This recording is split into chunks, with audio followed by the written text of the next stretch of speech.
Hello, science enthusiasts. Welcome to HPL Discovery.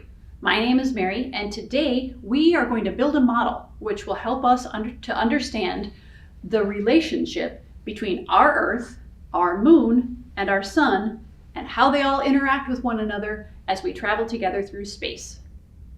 What? You weren't ready to travel through space? Well, quick, go get your helmet. We'll wait. Nah, we won't wait. One important thing before we start. This model we are making today is not to scale. If we were to make a scale model of our Sun, Earth, and Moon system, we would need a camera with a much wider angle lens. Let me explain. Okay. Let's say we decided to make this tennis ball the moon. Well, the moon is about 1/4 the size of the Earth. So we would need a ball 4 times as big as this tennis ball to be the Earth. Well, that's not so hard. This basketball is approximately 4 times the size of this tennis ball. So this would make a great Earth, and this would make a great moon. But next, the Sun is 109 times the size of the Earth. And so we would need a ball that is this distance across times 109. In other words, we would need a ball big enough that we could fit 12,440 of these basketballs inside it. I didn't have a ball that big. I don't even think a hot air balloon is that big. So there, we can't make a scale model of all of the pieces involved. And then there's the distances involved. If this were the size of the Earth, this were the size of the moon, they would need to be 24 feet apart to be the proper scaled distance.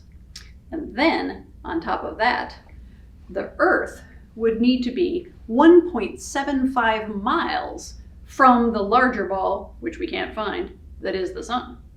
So let's just stick with our model, which is not to scale. All right. Okay, so how we make our model is you're going to get this sheet here that has a sun, a moon, and an Earth on it. And we're going to color those in so that they look pretty and that they remind us of the sun, the Earth, and the moon. All right? Through the magic of video editing, I am going to paint mine in the time it takes to snap my fingers. Are you ready? All right.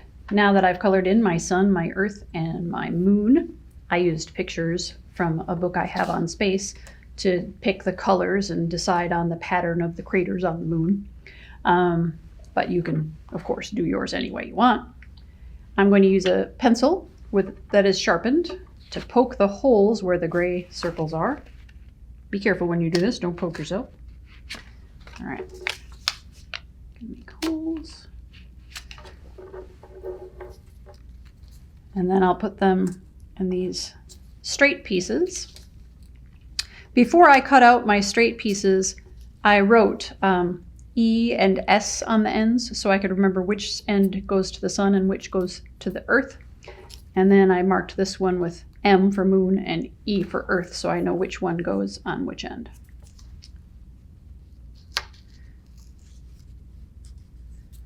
All right, I've got all of my holes punched. And now I'm going to take the pipe cleaners that came in my kit, and I'm going to say, I will attach the sun to its end of the straight piece.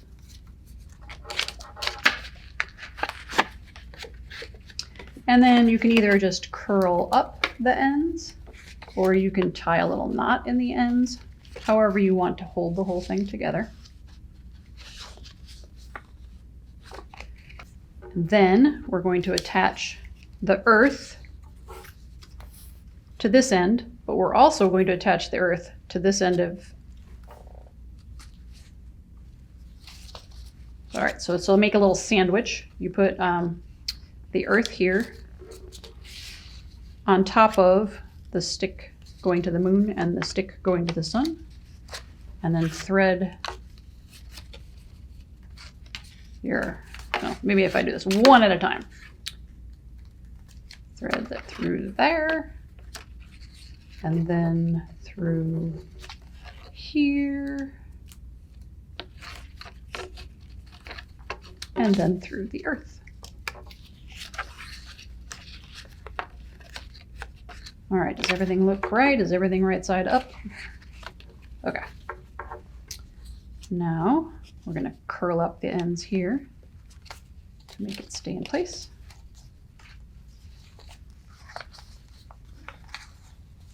Oh, I'm covering up my polar cap. Oh well, I know it's there. Right, and then the moon, we're just going to tape onto the moon end, or you can glue it, or you can staple it, or whatever fastening you want to try. All right, and now I have a working model of our sun, earth, and moon system. Now that we have our model assembled, let's use it to see what we can find out about the movement of the moon, the earth, and the sun.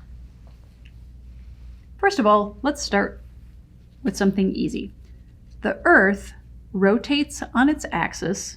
That means it spins, and its axis is an imaginary line that we draw through the North Pole all the way through the center of the earth to the South Pole. So imagine that there's a stick sticking through the earth at the poles, and the rotation is around that stick. All right, so the earth rotates in a counterclockwise direction around its axis. Do you know what clockwise is? All right, so if you have a round clock in your house, you know that the hands go this way. Counterclockwise is the opposite direction from the way a clock goes. All right, now that we have that out of the way. All right, so the earth rotates and it turns completely around within 24 hours, and that makes our day. How it does this is, all right, imagine that you're on this nice green continent right here. So right now, you're on the wrong side of the planet to see the sun. So this is the middle of the night. As the earth turns around, you will start to see the sun rise, and then the sun will get higher and higher in the sky until the middle of the day. And there, it's right the middle of the day, and the sun's shining straight on you. And then as the sun begins to set, it gets darker and darker until there you are in the night again. Right? So the rotation of the earth is what gives us night and day. And then at the same time that the earth is rotating around its axis, it's also orbiting the sun. So it orbits the sun in a clockwise direction as well.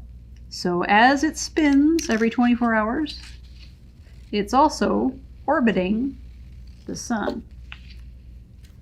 It takes the earth 365 days, or 365 rotations, to get back where it started in its path around the sun.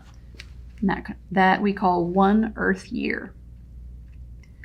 Now, while those movements are happening, the moon is also having its own movements. The moon rotates on its axis and orbits the earth. Now, you might wonder why we didn't put a pipe cleaner through the center of the moon so that we could see its rotation. Well, we didn't need to, because the moon rotates on its axis in 27 days, and it also orbits the earth in 27 days, which means that as it's turning, it's also going around us, and that means we see the moon from Earth as being fixed in the sky. We only ever see the side that's facing us. We never see the far side.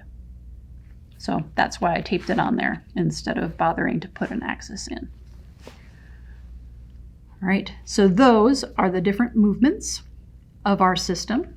And then this model can also show us a few other things if you want to learn more. In your kit, I also included a diagram of the phases of the moon. Have you noticed when you go outside at night to look at the moon that sometimes it's a different shape? Well, That's because as the moon orbits the Earth, it is lit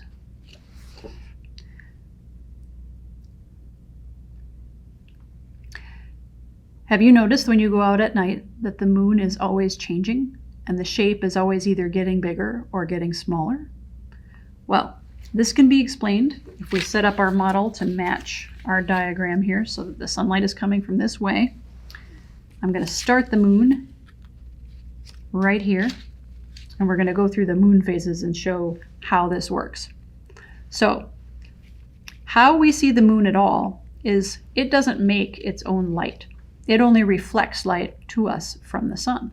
So, when the moon is in the new moon position, as you can see from the diagram, it's being lit on the far side that we don't see. So what we see is a new moon, which is a dark circle. We still see the moon faintly because the Earth reflects light back to it, and then it reflects that light back to us, but we don't see very much, and some people call this the dark of the moon or the new moon. All right. As the moon starts to orbit, it passes through a couple of different phases. When it hits this phase, it's lit on this side again, because the sunlight's coming from over here, but from Earth, the angle causes us to see it as a narrow crescent. And then that crescent grows bigger and bigger until we see half of the moon. Then it continues on its path and gets bigger and rounder and bigger and rounder until we see an almost circle. And then it continues on to the side opposite the sun. And now we are seeing the full face of the moon that is facing us lit fully. And then we see the big, round, gorgeous full moon. Then, as the moon keeps traveling around, it does all of those phases in reverse. And you get the shrinking circle, then you get a half circle, and then you get a shrinking little crescent. And then the moon shrinks right down to a dark new moon again. And that's how the phases of the moon work. Now, one little thing that you might find interesting is that even though the moon takes 27 days to orbit the Earth, the phases of the moon actually take 29 days to happen. Where do those extra 2 days come from? Well, as the moon is going around the Earth is actually traveling around the sun. And so it takes the moon an extra 2 days to hit the same relationship with the Earth and the sun. So that's why it takes a couple of extra days for the phases to complete.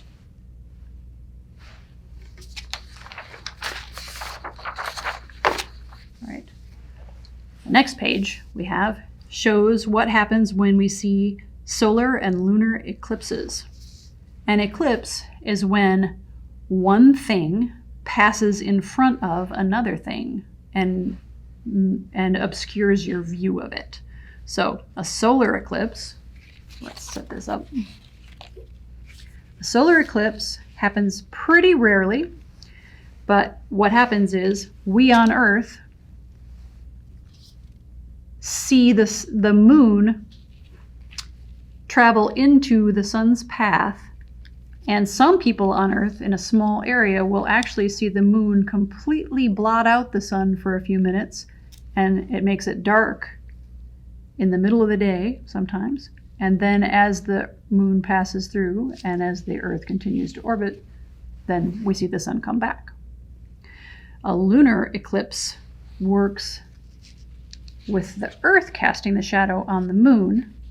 And so in a lunar eclipse, the sunlight is coming to the moon and the Earth gets in the way and passes a shadow across the moon. I hope you've enjoyed learning about our sun, Earth, and moon system today.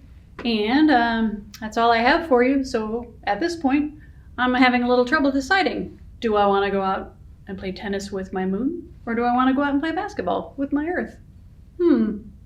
Maybe I'll do both. See you next time.